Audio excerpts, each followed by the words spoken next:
Saludcast, el podcast del talento humano en salud.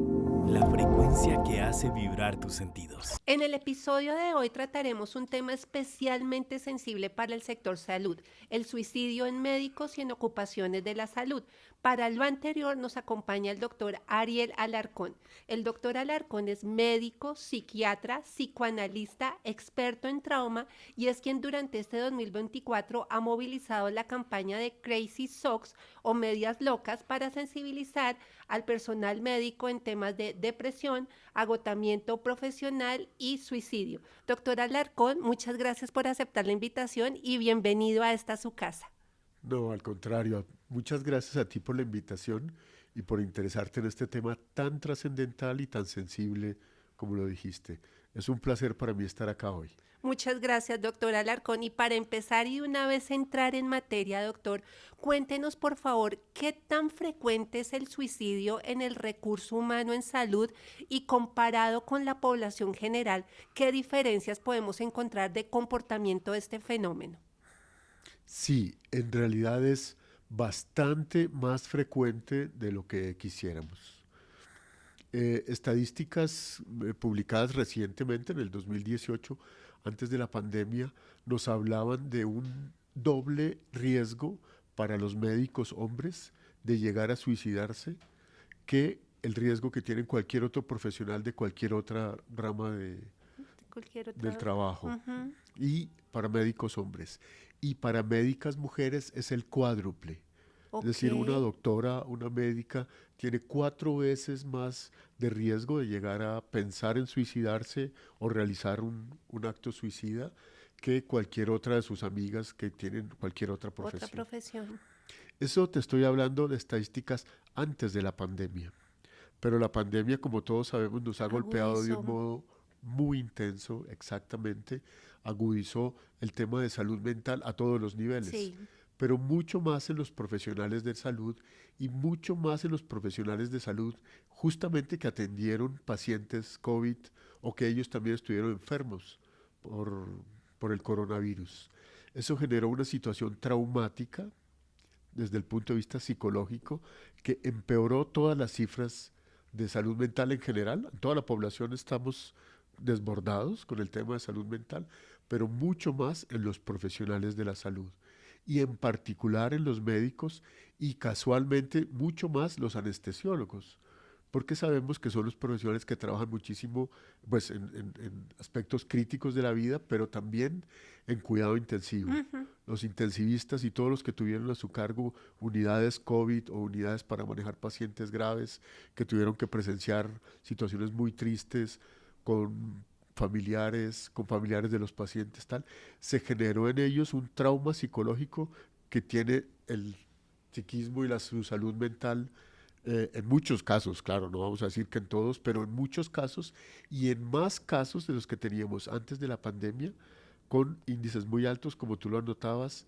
de suicidio no solamente, sino también de ansiedad, depresión y de estrés postraumático. Ok, a ese punto iba, doctor, que si había identificado, acorde a su experiencia, alguna especialidad o alguna ocupación en donde el fenómeno fuera mucho más prevalente. Ya nos mencionó el tema de anestesiólogos, intensivistas, ¿alguna otra especialidad o profesión?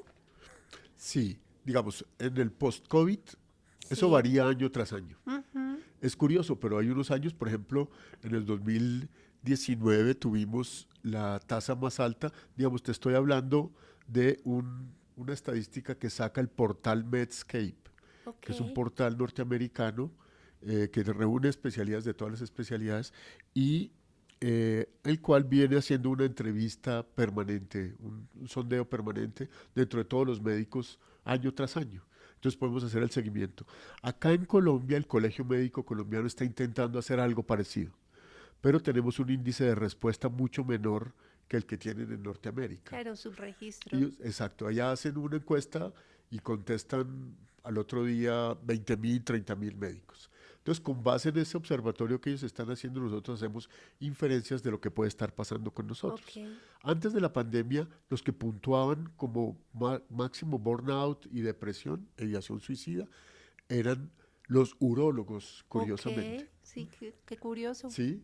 Durante la pandemia y posterior a la pandemia, como te decía, todo el personal de primera línea, unidades COVID, cuidados intensivos, urgencias, sí, cuidados paliativos, todos estos estuvieron con índices muy altos de estrés y el estrés dispara todo el resto de psicopatología, ansiedad, depresión. Ok, doctor. Ahora, la última estadística marca una tendencia, digamos, relacionada con esto. Los que están en la punta son los internistas en general, internistas, cardiólogos, y creo que los anestesiólogos bajaron como al tercer o cuarto lugar cuando estuvieron 2 años de primeros. Ok, doctor. Eso varía según una serie que ellos también tratan de explicarse por cuestiones incluso gremiales, cuestiones de modalidades de trabajo, de tipos de contratación, de también epidemiología que se sube en una u otra especialidad, entonces tiene un mayor impacto, como también la respuesta que ha tenido, por ejemplo, la Asociación Americana de Medicina Interna, cuando se dio cuenta, eso se sabe desde el 2009, Ok. donde había una estadística muy importante. El doctor Chanfeld de la Clínica Mayo hizo también lo mismo, una encuesta entre los internistas norteamericanos y encontró que el 46% de ellos tenían índices altos de burnout, de agotamiento profesional. Él dijo, por Dios, esto es una epidemia muy grave de Es salud una mental, bomba de tiempo. una bomba de tiempo que puede desencadenar después cualquier otra cosa. Y entonces comenzaron a hacer intervenciones. Y las intervenciones han funcionado. Entonces es una cosa muy interesante. Es decir, Ok. vale la pena hacer programas detallados, programas basados en la evidencia científica. No es hacer una fiestica y el Día del Amor y la Amistad y Ok. démonos un abrazo, sino no, algo para lo cual se ha investigado qué es lo que funciona realmente, sobre todo para el personal de la salud, cómo hay que implementar un taller, cómo hay que, sobre todo, ampliar las oportunidades de respuesta de personal de salud mental en los entornos médicos. Digamos, Perfecto. y entonces ahí, bueno, hay toda una serie de, si quieres lo podemos comentar Ahorita lo hablamos más en en detalle detalle, más doctor. adelante. A propósito de esas estadísticas que nos está mencionando, doctor, ¿cuáles son esos signos de alarma o esas señales que indican que una persona está, o pues una persona perteneciente al sector salud, está en riesgo de suicidio? ¿Cómo identificar esas alertas y en el caso de identificarlas, cómo proceder de manera oportuna y adecuada? Sí, esa pregunta es muy importante. El suicidio médico en muchos casos se relaciona con burnout, con Ok, agotamiento profesional, y este también se relaciona, tiene traslapes de sintomatologías con el trastorno depresivo mayor. Entonces, pensando en esto, digamos, el signo cardinal de burnout es más de 3 días a la semana despertarse y no tener ni 5 de ganas de ir al trabajo. ok, Preferir quedarse en la cama no haciendo nada que levantarse y salir a trabajar. Desde luego, 99% de los médicos pues se paran y van y trabajan. Pero es como si estuvieran trabajando con el freno de mano puesto, como si estuvieran en un carro con el freno de mano puesto con una sobrecarga emocional muy alta.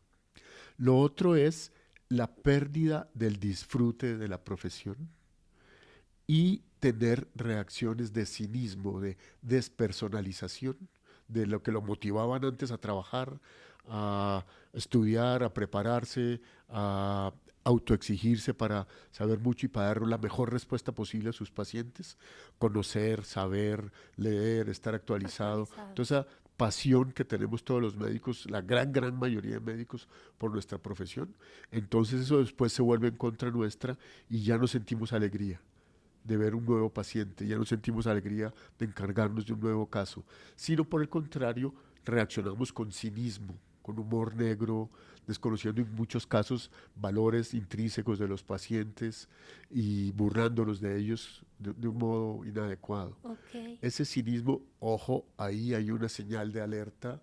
Estás dejando de ser el que antes eras, el que siempre fuiste, y te estás convirtiendo en otra persona. Casi algunos dicen, me convertí en un robot que solamente funcionaba,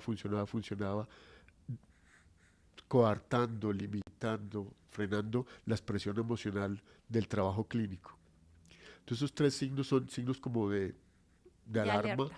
de alerta, y cuando un médico dice, ay, ojalá me muriera, ojalá me diera algo y dejara de existir, ojalá no tuviera que volver más a trabajar, hay que tomarlo en serio. Un médico o cualquier otro profesional de la salud, cualquier ser humano. Eso no es algo que uno puede decir, ja, ja, ja, qué buen chiste, chao, te veo, sino Es tenemos que algo para reaccionar. tomar en cuenta. Porque la gran mayoría, no solo médicos, sino pacientes en general de salud mental, consultan a un médico general o un médico de otra especialidad durante el mes previo a que cometen un acto suicida. Un 60-70% de personas consultan. Los médicos también, solo que no consultamos, simplemente lo decimos. Ok, Pero cuando lo decimos, en general no estamos bromeando. claro, Es pero se toma como broma, ¿no? Se claro, pasa desapercibido. sí, sí, sí, sí. Entonces, ja, ja, ja, ay, este doctor que va a estar pensando en suicidarse. No, ahí es donde tenemos que sentarnos con él y decir, digamos, lo que más protege, lo que más salva Exacto. vidas, en general en suicidio, pero en particular en suicidio médico o de personal de la salud, es el apoyo de pares. El colega que se da cuenta y dice, venga, doctor, lo espero a la salida, Hablemos. tomémonos un tinto, hablemos, qué es lo que está pasando. Usted dijo como que mejor no volver, mejor no despertarme esta mañana con vida, mejor que me pasara lo mismo que le pasó al paciente, está en mejor vida. Cuénteme, ¿cómo le está yendo? ¿Qué le está pasando?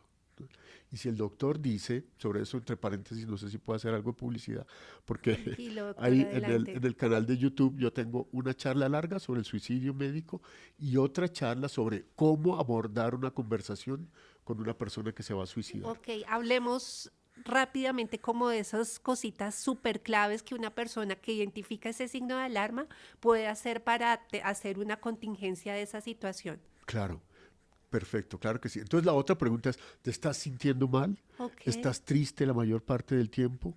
¿No tienes alegría? ¿No disfrutas con lo que estás haciendo? Cuando la persona contesta que sí a esas preguntas, entonces, ¿cómo así? ¿Desde hace cuánto? Pero cuéntame, tener un diálogo cálido, amoroso, una escucha atenta, respetuosa, reflexiva, no rechazar a la persona para nada, decirle, no, pero si usted es el mejor especialista de esta clínica, mire todo lo que gana, mire la cantidad de pacientes que tiene, sino reconocerle su dolor. Y entonces ahí preguntarle, ¿y estás pensando en hacer algo para dejar de vivir? Y si hacer la pregunta la abiertamente. pregunta abierta, la pregunta salva vidas. Ok, Eso lo sabemos y en la Asociación de Psiquiatría todos los años hacemos una campaña muy fuerte. Preguntar salva vidas. ¿Estás pensando en terminar con tu vida? ¿Estás pensando en hacer algo para dejar de vivir? Y entonces el colega seguramente dice, sí, lo he pensado, lo he contemplado, pero no soy capaz, pero me da mucho miedo, porque todo ser humano tiene ambivalencia frente a esa decisión. claro. Por fortuna tiene ambivalencia. Y entonces ahí tenemos una ventana de oportunidad enorme. Lo que yo digo en todas las clínicas y en todos los colegios, también hago muchas charlas en colegios sobre este tema de prevención del suicidio y hago una metáfora que no es tan metáfora, es literal. Ok, Es tomar a la persona de la mano y decirle, yo estoy contigo, yo te voy a apoyar en todo lo que necesites y vamos los dos ya, y ya es ya, ujú, a buscar ayuda. ayuda. Y se van tomados de la mano. Yo conozco un psiquiatra, todos conocemos un psiquiatra amigo que fue amigo en la facultad o que trabaja en la clínica o Ujú, que ha estado con nosotros. Y ese, estoy seguro que cuando le diga cualquier psiquiatra en Colombia y yo creo que en cualquier parte del mundo que le dicen tengo un doctor fulano paciente. de tal, doctora fulano de tal, el doctor tal quiere tener una cita urgente con usted, le da cita al otro día. Estoy absolutamente seguro para que para cualquier psiquiatra ese es un signo de alarma para Claro, nosotros. Un colega que está pidiendo ayuda urgente, lo atendemos ahí mismo. Nosotros cancelamos lo que sea con tal de atender a un colega. ¿No? Entonces, esa es la forma de proceder. Un diálogo amable, cálido, cariñoso, respetuoso, no contradecirlo para nada, pero ¿cómo se le ocurre? No, para nada. respetuoso de su dolor y decir, ven, yo te voy a apoyar. Esto tiene salida. Ok. Hay solución. Incluso en la peor de las crisis que se encuentra la persona, mientras haya vida hay esperanza, ¿no? Y entonces buscar las estrategias ya clínicas de apoyo y bueno, todo lo que sea necesario. Que la persona se sienta respaldada en ese momento y escuchada. Exacto. Doctor, a propósito como de esas medidas y como de esa contingencia inicial, ya había usted tocado algo sobre medidas preventivas, ¿verdad?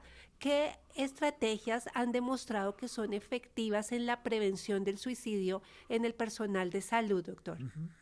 En el personal de salud específicamente funciona lo mismo que En cualquier la población. población en general. Ok, Y eso hay un estudio muy interesante también desde 2007 de la ciudad de Barcelona, en la que la ciudad de Barcelona la dividieron en dos.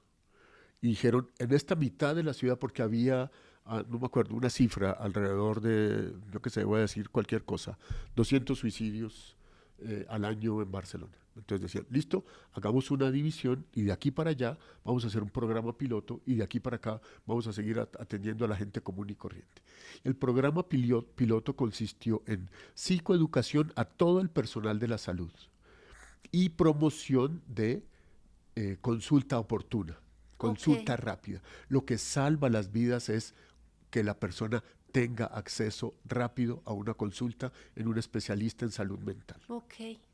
Hicieron eso y redujeron a la mitad los suicidios de esa mitad de la ciudad de Barcelona. Es decir, la Interesante. prevención funciona. Funciona. Psicoeducación, es decir, venga, sentirse mal, vale, sentirse mal es de seres humanos, te puedes sentir mal, puedes consultar. Y agilizar todo el mecanismo para que la consulta sea oportuna. Y entrenar a todo el personal de la salud a recibir ese tipo de consulta, no solamente de psiquiatras y psicólogos, sino cualquier otro médico general, enfermero general, trabajador social, persona que esté en el entorno de salud, sabe detectar signos de alarma y sabe remitir rápidamente al paciente. Y el paciente que es remitido llega a una atención oportuna, rápida. Y eso le salvó la vida a la mitad de unas personas en Ok. Barcelona. En los servicios de salud tenemos una circunstancia adicional y es el estigma. En toda la población también existe el mismo estigma y es que yo antes cualquier cosa que sentirme loco o que ser señalado de loco o que decir que me necesito un Sí, psiquiatra. Por fortuna eso está cambiando. Y eso es de las cosas en las cuales las nuevas generaciones les debemos, los viejos les debemos a los jóvenes que son mucho más decididos más y valientes. hablan más valientes y hablan de sus vulnerabilidades más directamente. Los mayores no. Tape, ocúltelo, usted tiene que ser capaz con todo, usted es un don plus ultra, médico de la especialidad que sea, y nunca puede tener necesidades emocionales ni vulnerabilidades.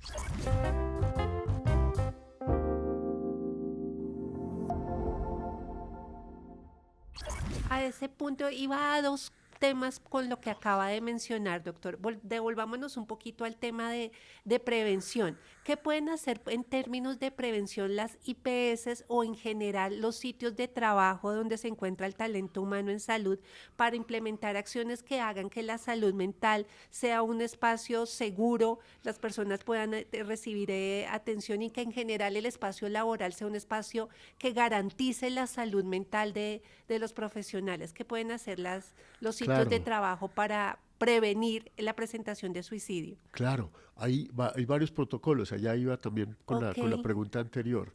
Hay varios protocolos.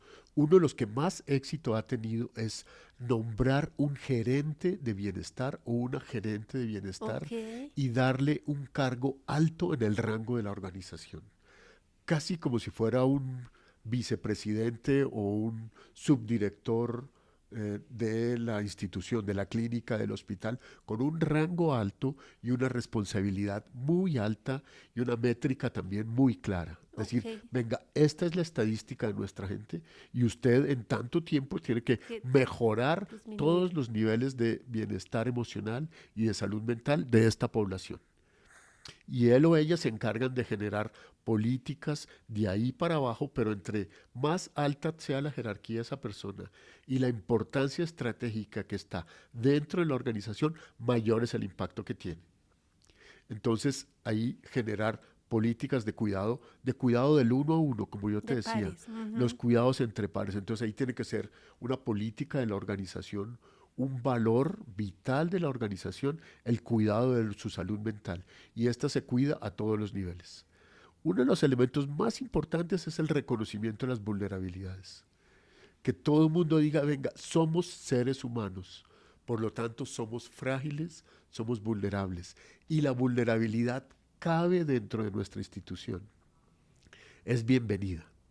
Entonces la gente comienza a confesarse, a decir, sí, venga, yo tengo esta debilidad, yo tengo esta otra, yo tengo esta otra, pero entre todos nos apoyamos y sacamos adelante el proyecto de vida que tenemos y el proyecto dentro de nuestros equipos de trabajo. Ser vulnerable y expresar la vulnerabilidad no nos hace inferiores a nadie. Todo lo contrario.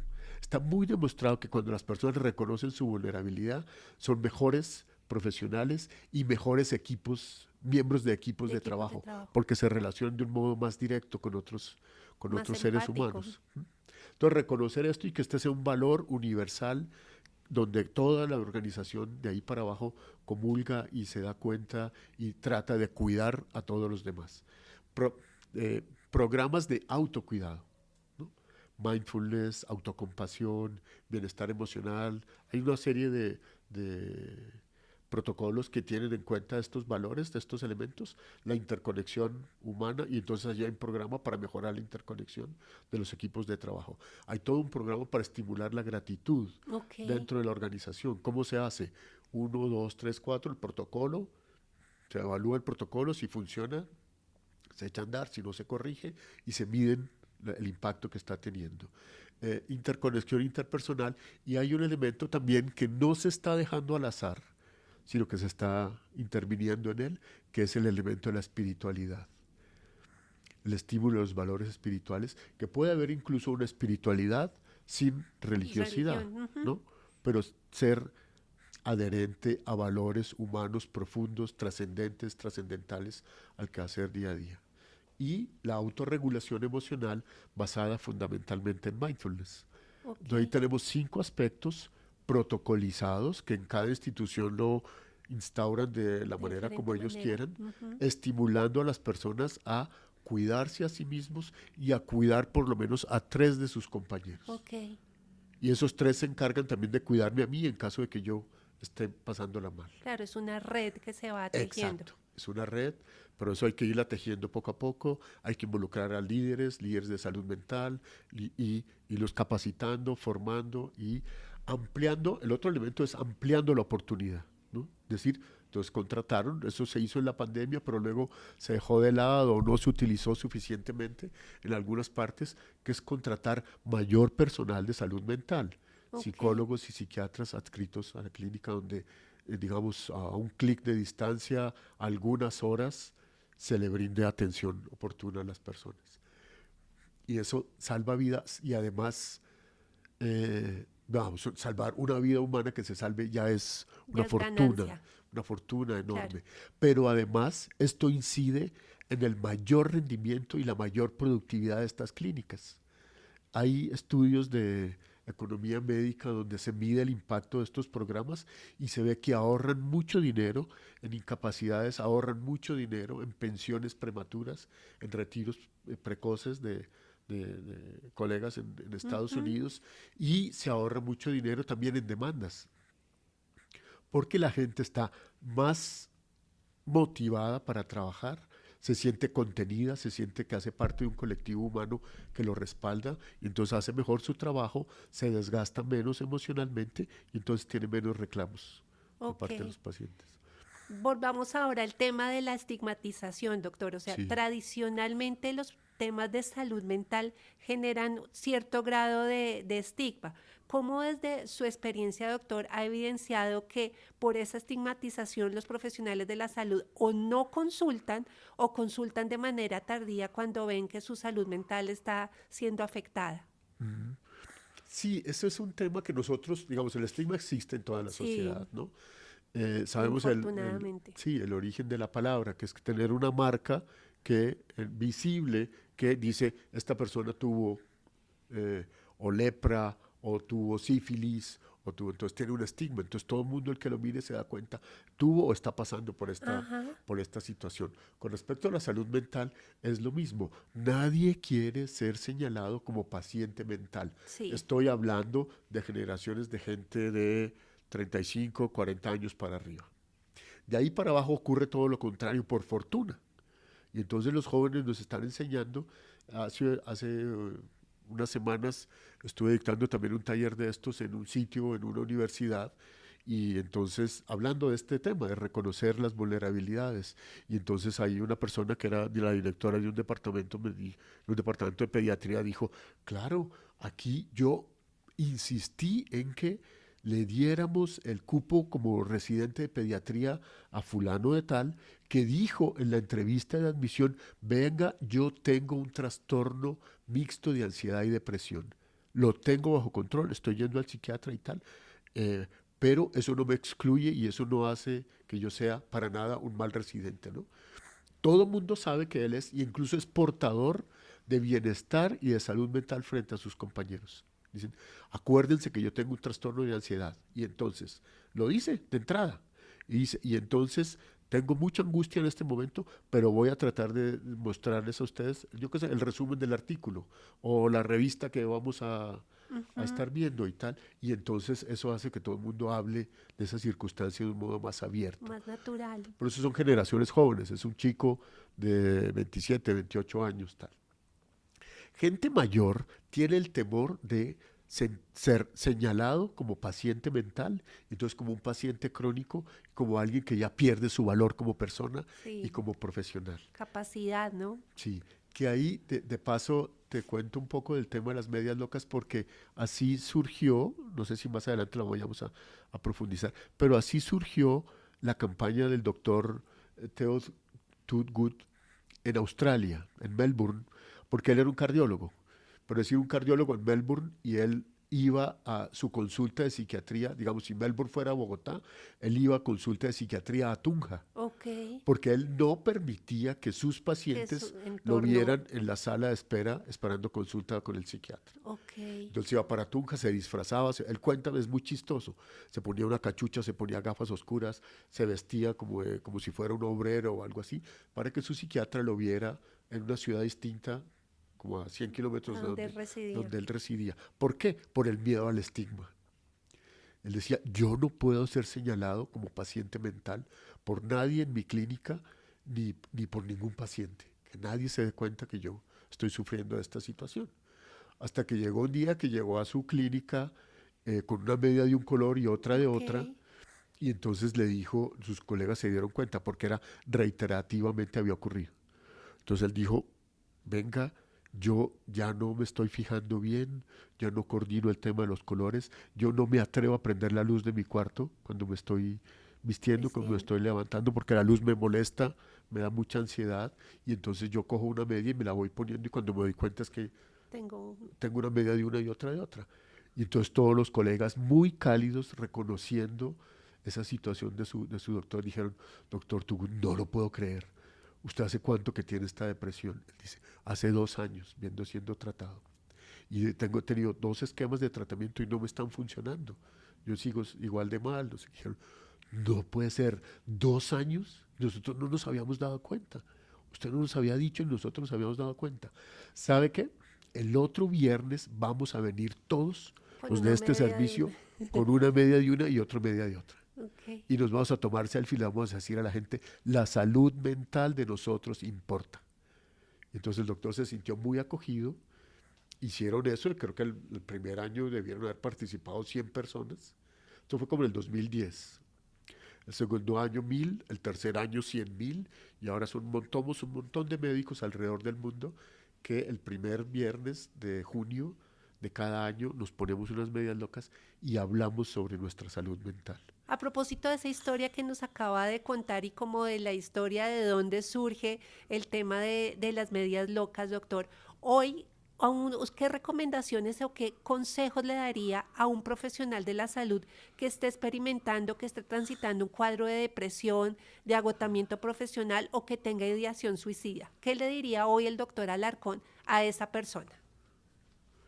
Yo le diría, querido colega, querida colega, no estás solo, no estás sola, ni eres el único o la única que está pasando por esta situación. Consulta, consulta, consulta, por lo que más quieras, consulta. La consulta salva vidas, los tratamientos son eficaces, hay formas de salir adelante. Digamos, es el tema, digamos, de verdad que lo digo de todo corazón, es con lo que más luchamos y por eso hacemos todo este tema de las medias locas y tantas otras iniciativas que estamos en distintos niveles, trabajando también en las facultades, trabajando en distintas instituciones.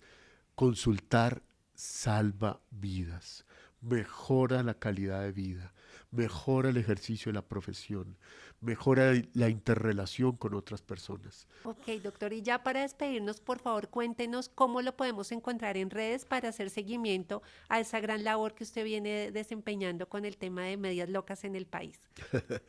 Muchas gracias. Pues mira, yo tengo una consultora que se llama Real Lax, en la cual publicamos también estos videos y tenemos Ok. igualmente un podcast en el cual de pronto podemos reproducir igualmente esta Claro entrevista, que si sí. me lo permites. El podcast se llama Estrés Positivo, que es Ok. nuestro eslogan. Y en Instagram estamos como real, como suena, real.lax, LAX1, Ok. @real.lax1. Ahí estamos y ahí nos pueden encontrar. La consultora se llama Real Lax, Estrés Positivo. Ok, doctor, pues muchas gracias por acompañarnos en este episodio, por estos datos tan interesantes que nos presenta y esas medidas de prevención que nos compartió para la prevención del suicidio en el recurso humano en salud. A ustedes, Gracias. muchas gracias por elegirnos. Recuerden que se aproxima nuestra segunda temporada. Compartan este podcast con familiares, amigos y colegas utilizando el hashtag Yo Escucho Saludcast. Un abrazo y hasta una próxima oportunidad. Saludcast, el podcast del talento humano en salud, la frecuencia que hace vibrar tus sentidos.